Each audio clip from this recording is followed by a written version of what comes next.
Posada.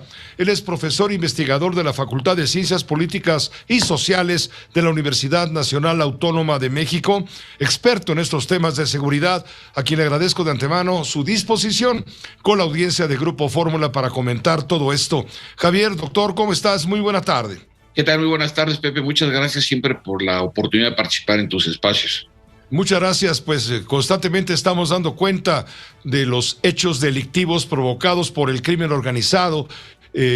No es aislado el hecho, ocurre en Michoacán, ocurre en Veracruz, en Puebla, en fin. ¿Qué está pasando con la expansión de los cárteles de las drogas mexicanos?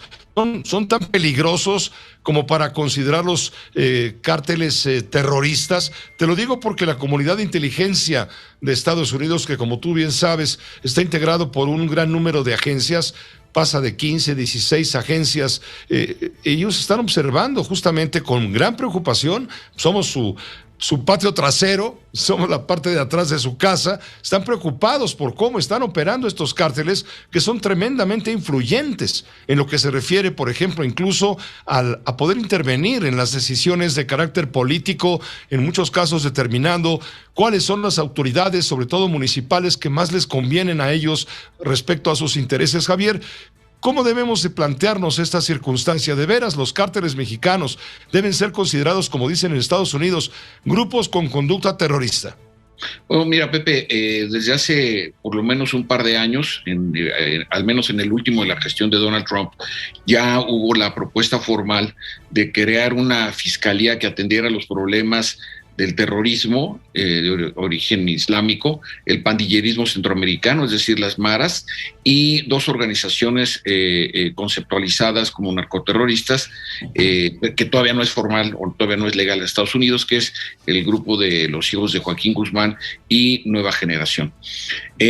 Hace exactamente 3 semanas, Pepe, y esto es muy importante compartirlo con el auditorio y radio auditorio, se emitió un documento de los pocos que yo he visto, que me dedico a estudiar estos temas, firmado por el Senado en primer lugar, después por la Casa de Representantes o Cámara de Diputados, y después por el Departamento de Seguridad de la Patria, el Departamento de Justicia, la DEA, pero también por el Departamento de Defensa.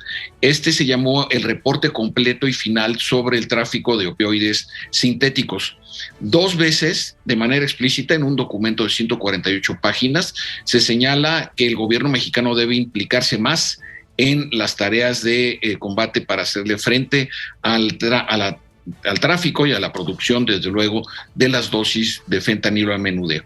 Este es un documento de hace 3 semanas, y al que tú te refieres fue dado a conocer antier, en donde precisamente la Oficina Nacional de Inteligencia, que es una estructura que despacha desde la Casa Blanca y que articula a las áreas de inteligencia civiles y militares, señalaron que, por un lado, la forma en la que se están comportando las organizaciones criminales en México, que esto ya lo sabíamos, recordaremos el discurso de Michelle Bachelet después de las elecciones del 6 de junio, donde daba cuenta de más de 200 homicidios en torno al proceso electoral de nuestro país.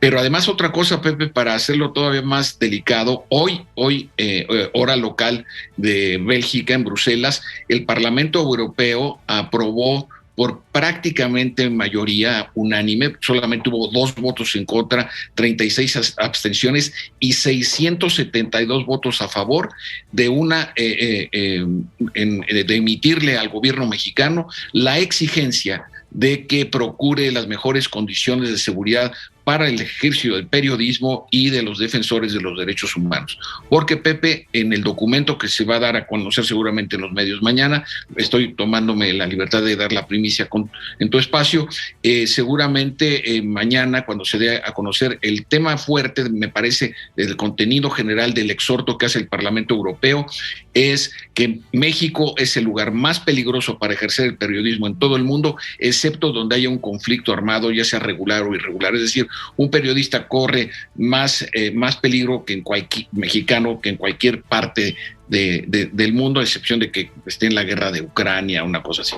Entonces, estamos viendo cómo nuestro país, lamentablemente, Pepe, está concitando la atención internacional, no solamente de medios de comunicación o de ciertos grupos políticos. Es muy interesante analizar la votación del Parlamento Europeo, porque votaron los demócratas cristianos o centroderecha votaron las representaciones de los partidos socialistas, de los partidos ecologistas, de los partidos centristas, es decir, fue toda una amalgama político-ideológica del Parlamento Europeo. Estoy hablando de 672 votos contra 2 en contra, en favor de este texto. Entonces, si a esto le adicionamos la serie de acontecimientos que hemos estado viviendo, como escuchábamos en la nota introductoria, de los 10 homicidios en el municipio de Atlisco, que a mí la explicación que me parece bastante superficial de que como es un ajuste de cuentas, bueno, entonces, ¿y cómo llegaron esas armas de manera ilegal? ¿Cómo quedan impunes este tipo de homicidios colectivos?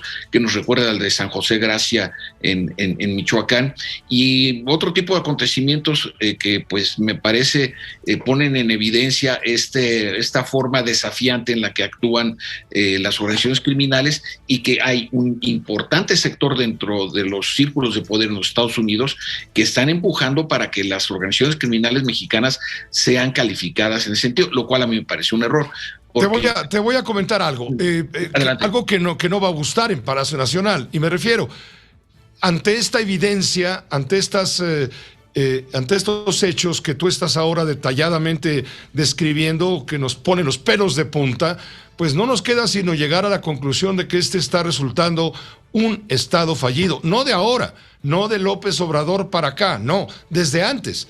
México está siendo un estado fallido donde el narcotráfico, los narcos tienen una presencia brutal, bárbara, porque hay que entender que el narcotráfico no es solamente un enfrentamiento entre grupos antagónicos por un territorio, es todo un negocio, toda una estructura que evidentemente cuenta con la venia de autoridades en diferentes niveles, a veces hasta muy altos niveles. Lo que cuentan las películas documentales no está lejos de la realidad, y tú lo sabes, en estos temas eres experto.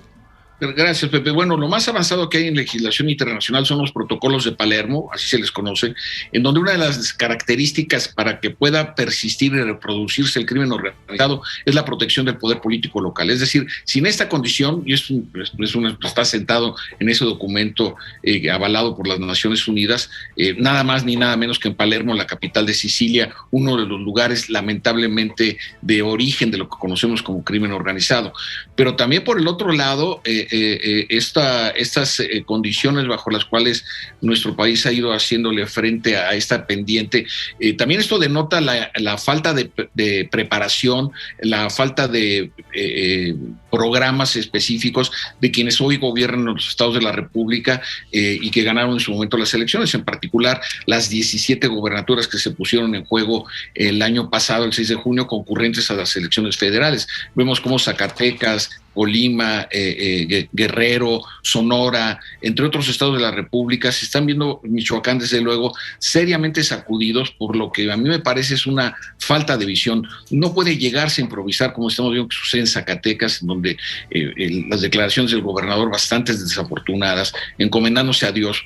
Yo entiendo que tengan aspiraciones políticas, pero no puedes llegar a improvisar. Es decir, Caborca, en el caso de Sonora, un municipio importante con alrededor de 70,000 habitantes, fue controlado por casi 7 horas por un grupo de delincuentes, ¿no? Entonces sí me parece que lamentablemente se está reproduciendo una de las peores taras en materia de seguridad pública en México, que es la improvisación o la franca ignorancia de quienes son los responsables del liderazgo político, en este caso a nivel de los estados de la República. Pero ¿cómo te quedas, Javier Oliva, cuando el líder político de este país manda decir: ante la delincuencia, abrazos, no balazos? Y cuando una madre entrega a su hijo delincuentazo, que el sábado en el estadio de la Corregidora en Querétaro participó en este acto de barbarie, de salvajismo, que dejó 26 lesionados, va y lo entrega, y el presidente la felicita y le dice: enhorabuena, señora, qué bueno que lo hizo. Ojalá y otras madres regañen a sus hijos para que no se sumen a esto. ¿No te parece no te parece algo fallido? Bueno, indudablemente que la frase de abrazos no balazos, pues de alguna forma como consigna, discutir en política con consignas, no sí al aborto, no al aborto, sí a la legalización de las drogas o no.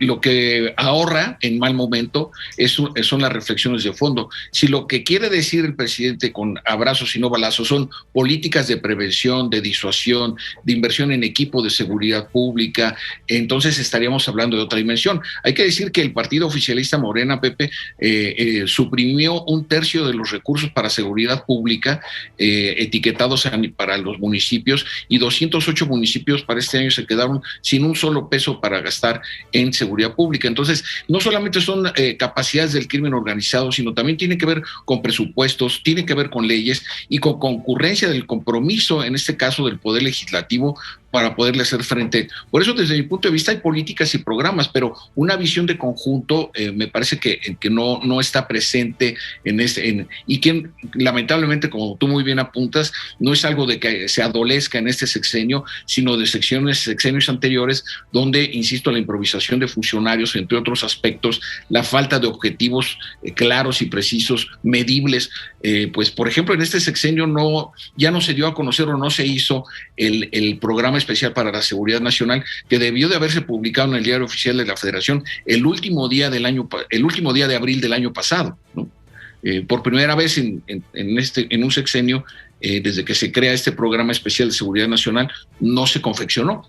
Entonces, si nosotros ponemos este conjunto de elementos en el análisis, desafortunadamente los resultados están siendo los que estamos observando, y donde estamos recargando la sociedad y las estructuras políticas del país son en las Fuerzas Armadas y en la Guardia Nacional, sin que desde mi punto de vista haya la suficiente corresponsabilidad de las estructuras civiles en las tareas que se les han encomendado. Esto es mucho más efectivo, eficaz, en fin, camina en esa dirección frente a respuestas que a veces desquician cuando el presidente de la República dice: ay, señoras, mamás, regañen a sus hijos para que sean buenos y no sean traviesos, asesinos, salvajes, animales, etcétera. En fin, Javier Oliva, te agradezco mucho. Creo que tenemos conciencia clara del peligro que significa la acción empresarial que llevan a cabo los grandes cárteles y los pequeños también del crimen organizado en nuestro país, que con sus millonadas someten o sujetan las políticas públicas en materia de seguridad, que corrompen, y mientras esto no vaya a combatirse de fondo, pues va a ser imposible frenar lo que ahora estamos padeciendo y que padecen aquellos que viven en estos centros que son explosivos, en estas poblaciones que son explosivas. Claro. Hablamos de Parangaricutiro, hablamos de San José de Gracia, hablamos de Aguililla, donde mataron al alcalde hace unos momentos, hablamos de Atlisco. En fin, todos los días tenemos que reunir la información y es enorme la cantidad. Hablamos de Zacatecas, en fin, ¿qué te digo más? Javier, muchas gracias como siempre. Sé que contamos contigo para tratar de entender un poco, cuando menos, lo que está ocurriendo alrededor. Gracias, Pepe. Y un último apunte. Esto sí pone bajo estrés a nuestra democracia, sin duda alguna. Sin duda, pone bajo estrés, en duda, y por eso dicen los europeos, estamos dudando de la vigencia del Estado de Derecho en un país donde el crimen organizado está actuando de la manera como lo hace. Por eso las agencias de seguridad estadounidenses, coordinadas, como tú señalabas, desde la Casa Blanca, encienden las luces altas para tratar de alumbrar y tratar de entender y advertir a la autoridad el peligro que significa el crimen organizado en México, y el peligro que significa, desde luego, para Estados Unidos, nuestro vecino inmediato al norte. Que estés muy bien. Igualmente, Pepe, muchas gracias, buen día. Esta fue una producción de Grupo Fórmula. Encuentra más contenido como este en radioformula.mx.